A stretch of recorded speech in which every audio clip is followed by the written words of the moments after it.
امام بخاری رحمہ اللہ علیہ کے اس واقعے نے بغداد کے اسکالرز کو یہاں تک کہ بغداد کے لوگوں کو شوق کر دیا تھا۔ تو امام بخاری اپنے حفظ اور اپنی میموری کو لے کر کافی مشہور تھے، اور جب ان کا پہلا سفر بغداد کی طرف طے ہوا تو وہاں کے اسکالرز نے فیصلہ کیے کہ ہم ان کا امتحان لیں گے، لیکن یہ امتحان تھوڑا ٹرکی ہونے والا تھا، میں آپ کو آگے بتاؤں گا۔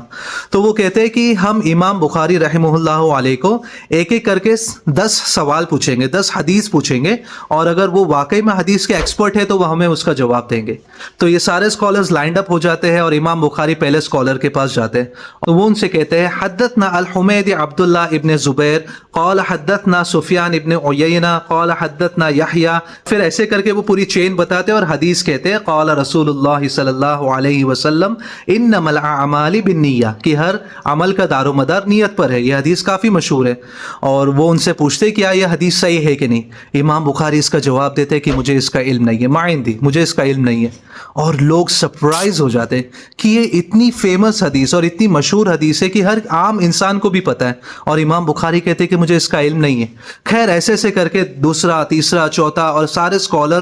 اپنی حدیثیں بتاتے اور وہ سب کا جواب ایک ہی دیتے، ما عندی۔ پھر سارے لوگ گوسپ کرنا شروع ہو جاتے کہ انہیں ایکسپرٹ کہا جاتا ہے حدیث کا، اور یہ مشہور حدیث نہیں بتا پا رہے۔ پھر امام بخاری رحمہ اللہ علیہ پہلے اسکالر کے پاس جاتے اور ان سے کہتے ہیں کہ آپ نے جو حدیث مجھے سنا ہے مجھے تو اس کا علم نہیں ہے، لیکن جو حدیث مجھے پتا ہے وہ کچھ اس طرح ہے، حدثنا الحمید عبداللہ ابن زبیر قال حدثنا سفیان ابن عیینہ قال حدثنا یحییٰ ابن سعید قال حدثنا محمد ابن ابراہیم قال حدثنا علقمہ ابن وقاص قال حدثنا عمر بن خطاب رضی اللہ عنہ قال رسول اللہ صلی اللہ علیہ وسلم انما الاعمال بالنیہ۔ پھر امام بخاری کہتے ہیں تو آپ جب مجھے حدیث سنا رہے تھے تو آپ حدیث اینڈ میں تو صحیح کہہ رہے تھے، لیکن جو اس کی چین ہوتی ہے کہ وہ حدیث کس نے کہا، انہیں کس نے کہا، اور انہیں کس نے کہا، آپ وہاں پر گڑبڑ کر رہے تھے۔ لیکن یہ امام بخاری رحمہ اللہ علیہ کی صرف محنت کا نتیجہ نہیں تھا، ان کی والدہ کی دعا تھی۔ انشاءاللہ آنے والے آگے ویڈیوز میں بتاؤں گا کہ وہ دراصل کیا واقعہ ہے۔ لیکن آپ لوگوں سے سوال یہ ہے